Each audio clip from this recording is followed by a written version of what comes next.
Hey guys, it is Thursday, April 1st at 7:30. I've been kind of tossing around different thoughts with regards to trans identity, particularly my trans identity, and what I think happens for a lot of trans guys, probably trans women too, actually.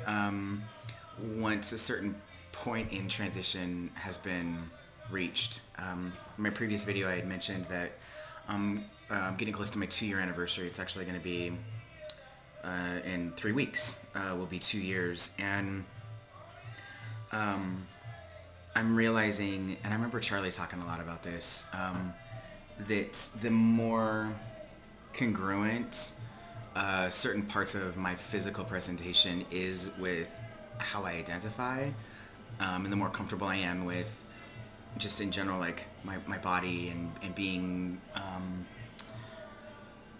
having my physical presentation be really solidly male to match what was already a pretty solid male identity. But certainly through the last 2 years, my male identity has solidified as well. It's hard to have a good sense of who you are when you're largely invisible to the world around you. So as I continue to adjust with being both identified and read as male all the time, and the more comfortable I get with that, the more uncomfortable, the more incongruent other parts of my body become. I've never really struggled or had any sort of conflicts with, having a uterus and ovaries and the internal sort of female organs. And in the last probably 3 or 4 months, it's been really bothering me, which is interesting because it's not like I know that they're there. I mean, it's not like that I can physically feel them, other than I just, like, in my head I know that they're there. And the extension of that is really, really struggling and having pretty significant difficulty with dysphoria or incongruent feelings as far as my genitals are concerned. And I was talking to Christia about that because I think that that feeling interferes with my ability to have physical, not just sexual, but like actual physical and emotional intimacy with people, but particularly obviously with Christia, because it's a old familiar place of discomfort about something about me that feels super out of my control, and trying to find some path of self-acceptance. And I was thinking that early on in transition, you start testosterone and you're excited because it's going to change your body, it's going to change your voice, it's going to change, obviously physical things about you. And then I was able to have chest surgery, and that's huge, right? I mean, obviously having breast is pretty difficult when you feel like you are most appropriate in a male body.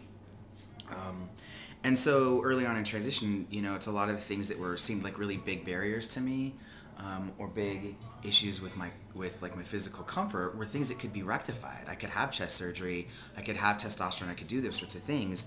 And yes, I have scars across my chest, but with a shirt on, I have a male appearing chest like everyone else. But the incongruency with regards to genitals is a much different deal, because there really is no surgery. There's really no amount of money or hormones or anything like that that will ever give me the results that I would like, obviously. Chest surgery gave me great results. Testosterone has given me great results. But even if money wasn't an issue, the reality is that there aren't surgeries out there that yield the kind of results that I would like, or that I visualize kind of in my head. So I think that I've cycled back into another stage of grief that I think a lot of gender variant people experience. There's grieving of a whole life and experiences and physical stuff and so forth, that we must come to terms with, or not, but obviously there's consequences for not coming to terms with that. But I was trying to compare it because I feel like sometimes it's hard to explain to somebody who doesn't experience what it's like or what it feels like. And I'm big on analogies. Like, I'm a very visual person.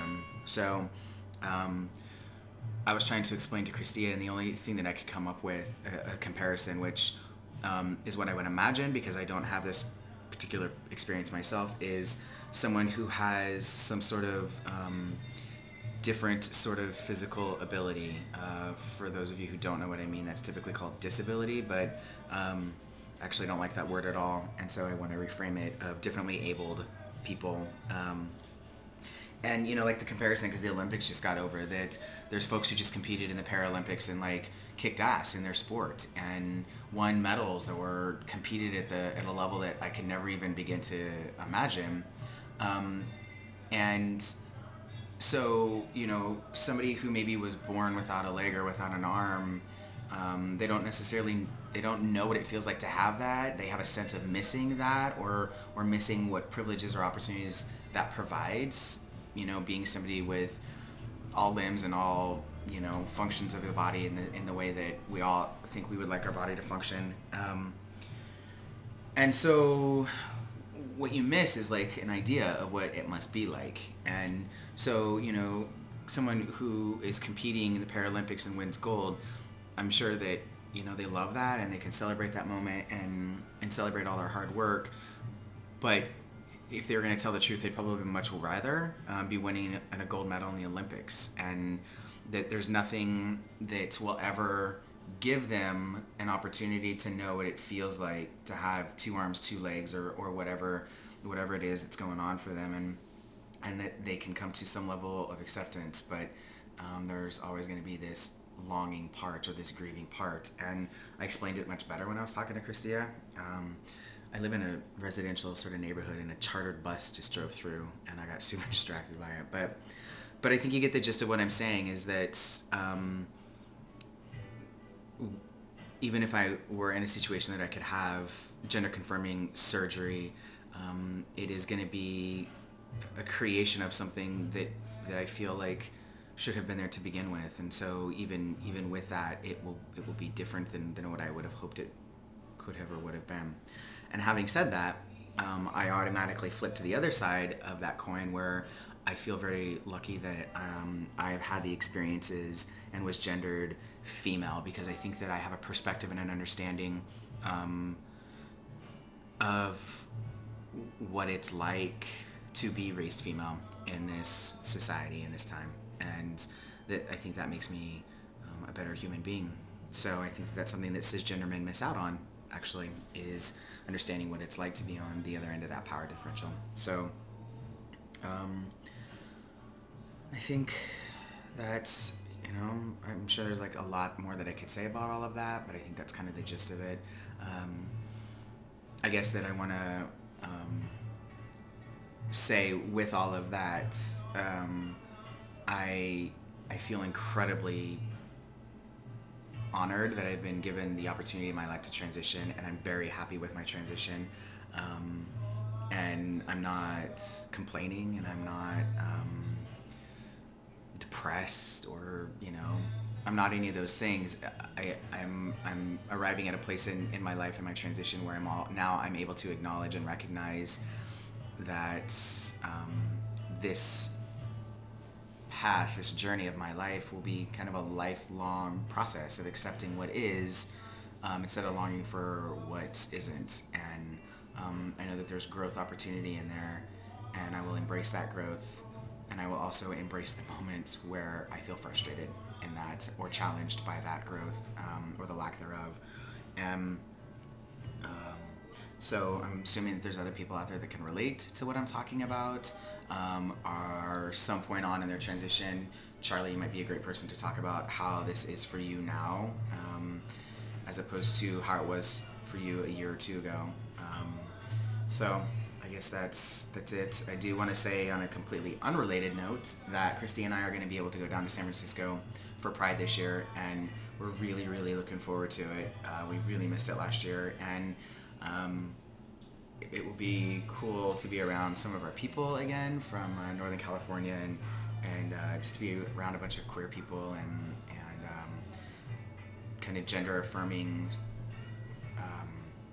people, which exists in my life, but it exists in my life in a different way than it does down there, because people down there know my story, they know my history, and people up here don't know my complete story or my complete history. They may know snippets of it, but snippets do not represent me as a whole. So, and then Christy and I will be getting married in an elopement style wedding on the 29th, and our a mentor, somebody that I have a tremendous amount of respect for, Nandi, will be officiating the wedding for us, and I'm just so stoked about that. She's an amazingly powerful, inspiring human being, and I can't think of anyone better to officiate our wedding. So, all right, enough of the sappiness that apparently is coming on for me right now. So, hope everyone's on. I'll talk to you later.